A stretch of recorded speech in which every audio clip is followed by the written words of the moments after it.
여러분 반갑습니다. 여러분의 멘탈 전도사 참마쌤입니다. 이렇게 또 하루가 시작됩니다. 월요일 한번 또 달려보도록 하겠습니다.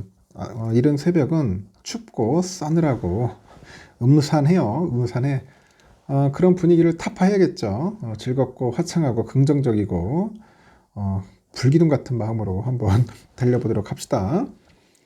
사람 살다 보니까 이런 생각이 있더라고요. 좋았던 관계가 정말로 끝났다는 그런 강력한 증거들이 있어요. 한땐 좋았는데 살다 보니까 좀 깨지더라고.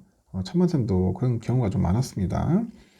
이 관계가 정말로 끝이 나는 건 그 화가 나거나 고통스럽거나 깊이 실망스러울 때가 아니더라고요. 이 관계가 정말로 끝이 나는 건요, 이제 그만 편해지고 싶을 땐가 봅니다. 상대방에게서 더 이상 어떤 말도 듣고 싶지 않을 때 관계는 정말로 끝이 나는 거죠. 화가 난다는 건 마음이 고통스럽다는 건 아직 잘 지내고 싶은 그런 마음이 있다는 증거죠. 잘 지내고 싶지만 마음대로 되지 않으니까 화가 나고 고통스러운 거예요. 하지만 상대에게 아무런 감정도 생기지 않고 어떤 액션도 취하고 싶지 않다면 더 이상 그 관계에 대해선 미련이 사라져버렸다는 겁니다. 어떤 사람과의 관계가 힘들어졌다면 자기 자신의 마음에 솔직해 보는 겁니다. 나는 그 관계에 대해서 아쉬운 것인가, 지친 것인가에 대해서 한번 생각해 볼 필요가 있죠. 만약 그 마음이 지친 것에 가깝다면 그런 관계는 미련을 두지 마세요. 정말로 상대방을 아끼고 좋아한다면 화가 나고 고통스러워도 조금 더 노력할 여지가 있겠지만은 상대의 어떤 행동에도 시큰둥해진다면 그 관계는 끝날 때가 됐다는 의미다. 그렇게 보시면 될 것 같습니다. 참 관계라는 게 힘들어요. 서로 같이 오래오래 지내고 싶어도 아닐 땐 또 과감하게 깨지는 게 또 그런 것 같습니다. 다양한 이야기들을 한번 해볼게요. 지금 보니까 그 국내 100개 대표주로 구성된 코리아 밸류업 지수가 있는데 이 편입 종목의 주가가 그 업권별로 극명하게 엇갈린데요. 엔터테인먼트주랑 고배당 소비재주 약진을 했어요. 하지만 미국발 이 불확실성에 따라서 그 직면하고 있는 반도체주, 코스닥 대표 종목은 지수에 발목을 잡고 있더라. 최근에 인수합병 등 주요 의사결정에서 논란을 불러일으킨 종목도 시장에 그런 외면을 받죠. 코리아 밸류업 지수는 지난 29일 0.94% 내려서 954.27에 거래를 마쳤는데 지수 공표일 기준으로 그 3.82%, 편입 종목 공개일부터는 4.25% 떨어집니다. 거래소는 지수 공표일 이전 일자도 지수 종가를 역으로 추산해서 공개를 하네요. 이렇게 지표가 마이너스를 나타냈지만 같은 기간 코스피 지수가 마이너스 6.68%보다는 선방을 했다. 이 편입된 9대 업종 중 커뮤니케이션 이 서비스 분야 종목의 성적이 준수했던 영향이 있어요. 이 분야 종목은 평균 24.98%좀 올랐습니다. 소속 아티스트의 활동 재개로 실적 기대가 높아진 JYP 57.3%, SM 엔터테인먼트 37.8% 많이 올랐네요. NC소프트 23.4% 일주했고 NC소프트에 대해 강도 높은 구조조정과 개발 조직 분할 결정이 비용 감소랑 게임의 질 개선 효과를 부를 거라 하는데 하여튼 필수 소비재 기업도 평균 4.5% 뛰었네요. KTNG 13%, 오리온 11.4%, 경기 상관없이 이익이 꾸준하고 배당 성향이 높아진 상장사들이 성과를 냈습니다. 커피 믹스 수출설로 동선은 49.8%나 뛰었다. 전체지표에 발목을 잡은 업종은 정보기술 24종목인데 평균 등락률 마이너스 17.66%, 한미반도체 마이너스 29.3, 하나머티리얼즈 마이너스 25.4, DB하이텍 마이너스 21.8%, 반도체 관련 종목이 부진합니다. 그리고 삼성도 2간 14.2% 내렸네요. 이렇게 고대역폭 메모리에서 드러난 경쟁력 약화는 기술의 삼성이라는 이미지를 훼손했죠.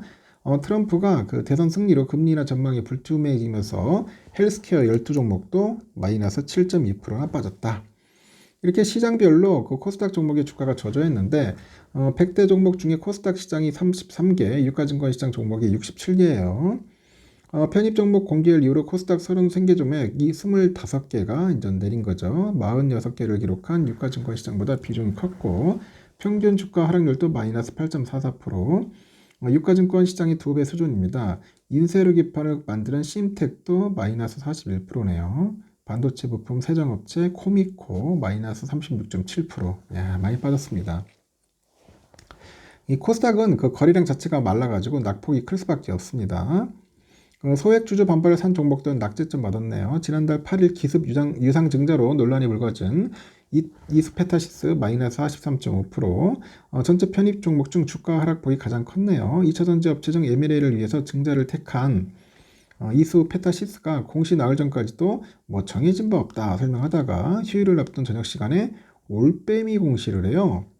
여론의 문매를 맞았다. 이러면은 참 큰일입니다. 이거 주주들만 피우는 거잖아. 이런 기업은 작살내야 돼. 내가 볼 때는 다 집어내야 합니다. 그 오너들, 경영진들 다 깜빵 집어내야죠. 이게 뭐 하는 짓이야. 응? 개미들이 뭐 호구야? 이러니 누가 국장에 투자를 하려고 하겠습니까? 응? 보니까 뭐 HS 효성 첨단 소재도 마이너스 38.1%, 효성 TNC 마이너스 30.6%. 이 효성화학 특수가스 사업부 매각이 무산되니까 계열사가 이를 떠날 수밖에 없다. 그런 분석이 나오니까 투자 심리가 좀 약화된 것 같아요. 참 보면은 진짜 화가 납니다. 진짜 뭐 개미들 완전 피 빨아먹는 놈들이 너무 많아요. 11월 범용 메모리 가격이 올해 들어서 가장 큰 폭으로 하락을 했는데 중국발 이 공급과잉이 IT 제품 수요 둔화까지 겹치다 보니 메모리 가격이 바닥을 좀 약간 딛지 못하고 있다. 그래서 반도체 업계를 중심으로 감산이 잇따를 거랍니다. 감산. 시장 조사업체 디램 익스체인지 보니까 PC용 범용 디램이 11월 평균 고정가는 전월 대비 20.5%나 하락을 했네요. 1.35달러 집계됐고 23년 9월 1.3달러 이후로 가장 낮은 수준입니다. 메모리 카드 USB형 범용 낸드 제품 128기가짜리인데 평균 고정가 전월 대비 29.8% 하락해서 2.16달러. 낸드 가격은 올해 들어서 50% 이상 하락해서 2015년 8월 통계 작성을 시작한 이후 최저가입니다. DDR4 8기가짜리는 그리고 주로 PC 메인보드에 탑재하거나 서버에 사용되네요. 또한 128기가짜리, 16기가짜리 MLC, 스마트폰, 태블릿, SSD, USB 드라이브에 사용되는 범용 제품군입니다. 이들 범용 메모리 가격이 하락한 배경을 보니까 크게 중국발 저가 공세가 있고 IT 제품 수요 둔화 등 두 가지입니다. 대만 디지타임스 보니까 국내 중국산의 DDR4 가격은 삼성전자와 하이닉스 제품의 절반 수준이네요. 또한 중국산 DDR4는 중고 제품보다는 약 5% 저렴합니다. 중국 정부의 보조금을 등에 얻고 저가 디램 공급에 속도를 냅니다. 중국 대표 디램 기업이죠. CXMT 17, 18나노 기반의 DDR하고 저전력 디램인 LPDDR4X와 같은 이 저가형 메모리에 집중을 합니다. CXMT는 생산 용량을 비약적으로 늘리고 있고 20년만 해도 웨이퍼 생산 장수가 월 4만 장 불과했는데 올해 들어서 한 20만 장으로 늘어났다고 해요. 생산 능력 기준 4위 수준입니다.